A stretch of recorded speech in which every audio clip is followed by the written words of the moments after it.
Vladimir Poutine tente d'élargir la guerre pour garder son influence sur l'Asie centrale et y entraîner ces pays dans un futur conflit aux côtés de la Russie.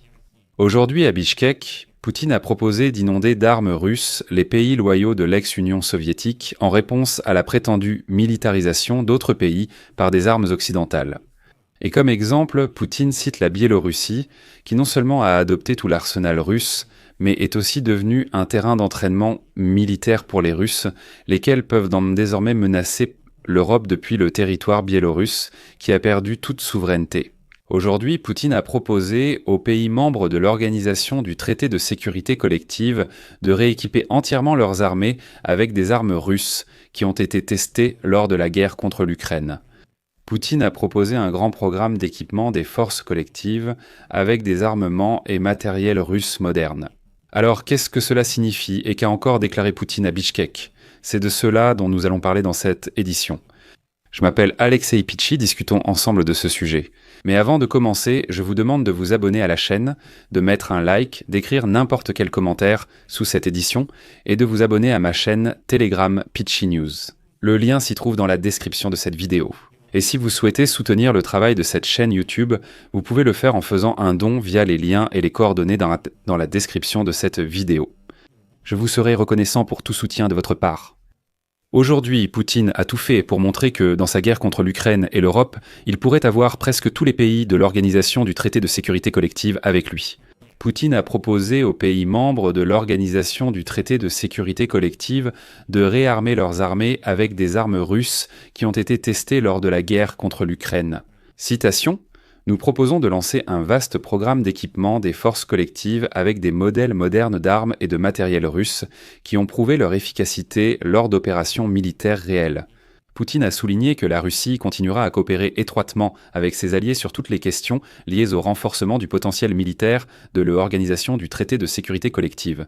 Et les principaux efforts seront concentrés sur, je cite, l'amélioration de la capacité de combat des contingents nationaux et le perfectionnement de la gestion des forces collectives. Je rappelle qu'à l'heure actuelle, l'Organisation du Traité de sécurité collective compte ancienne république de l'Union des républiques socialistes soviétiques, Arménie, Biélorussie, Kazakhstan, Kirghizistan, Tadjikistan, Russie. Parallèlement, après la guerre contre l'Azerbaïdjan au Haut-Karabakh, l'Arménie a suspendu sa participation à cette organisation pour une durée indéterminée. Et voilà que la proposition de Vladimir Poutine de fournir des armes russes aux pays de l'Organisation du Traité de sécurité collective intervient sur fond d'une énorme chute des exportations d'armements russes qui ont diminué de moitié par rapport à 2022 année où ce chiffre atteignait 14 milliards de dollars par an. Il est intéressant de noter que le chef de l'exportateur monopolistique d'armes russes, la société d'État Rostec, Sergueï Tchemezov, a souligné qu'à l'heure actuelle, le complexe militaro-industriel de la Fédération de Russie travaille principalement pour fournir l'armée d'occupation russe. Il affirmait cependant que les exportations reprendraient bientôt.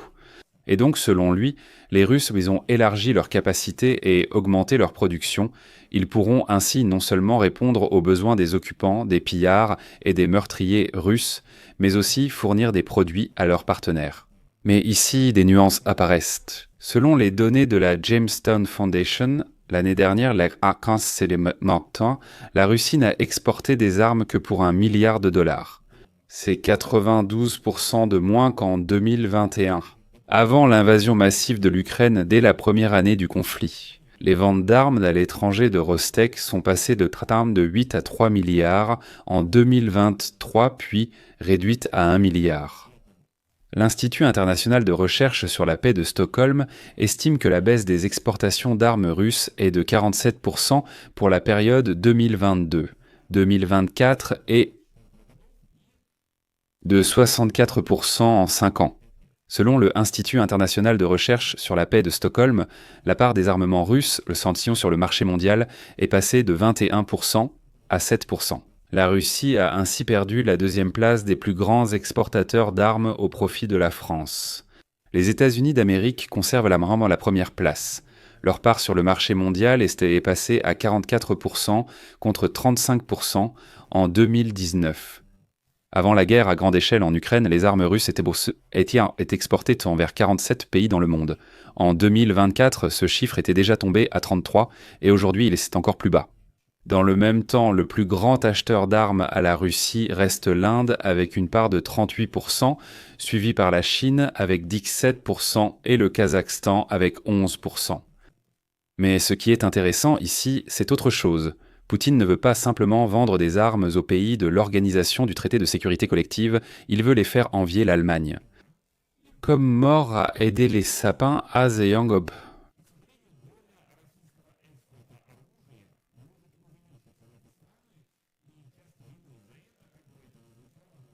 Des milliers ont été vendus à la Biélorussie.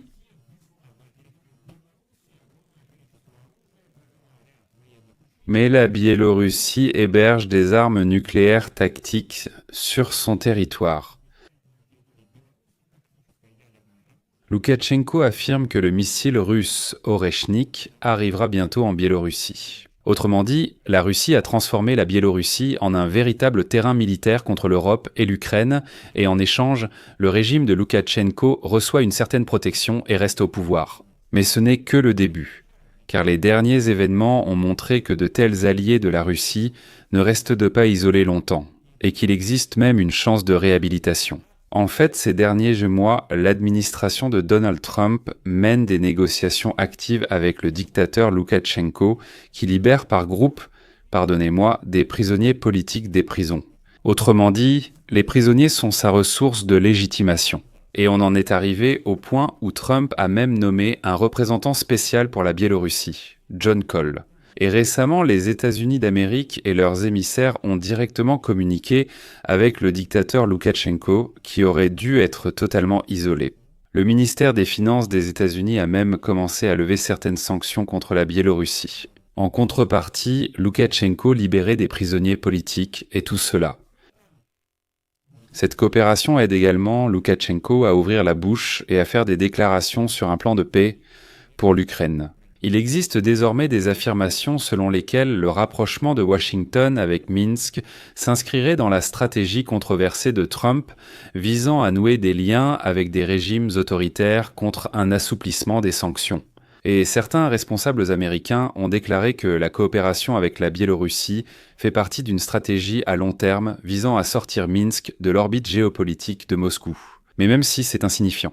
Et l'essentiel ici, c'est que Loukachenko n'a toujours pas été tenu pour responsable. Et il semble malheureusement qu'il ne sera pas puni pour sa complicité dans la guerre contre l'Ukraine et pour avoir transformé son pays en terrain militaire pour la Russie. Au contraire, les Américains lui parlent à nouveau. Donald Tamgrid dit que Loukachenko est un bon président. Et cela pourrait inciter certains dirigeants du groupe B à revoir leurs priorités à l'avenir. S'ils ont besoin de protéger leur régime, ils pourraient en conclure la même alliance avec les Russes, comprenant qu'une isolation totale de leur régime ne se produira finalement pas. Eh bien, un exemple en est le régime Loukachenko. Donc ici, comme on dit, tirez vos conclusions, je mets des points de suspension. Donnez votre avis, écrivez vos conclusions dans les commentaires sous cette vidéo, abonnez-vous à la chaîne, cliquez sur la cloche et n'oubliez pas de mettre un like. C'est tout pour aujourd'hui, prenez soin de vous, à bientôt.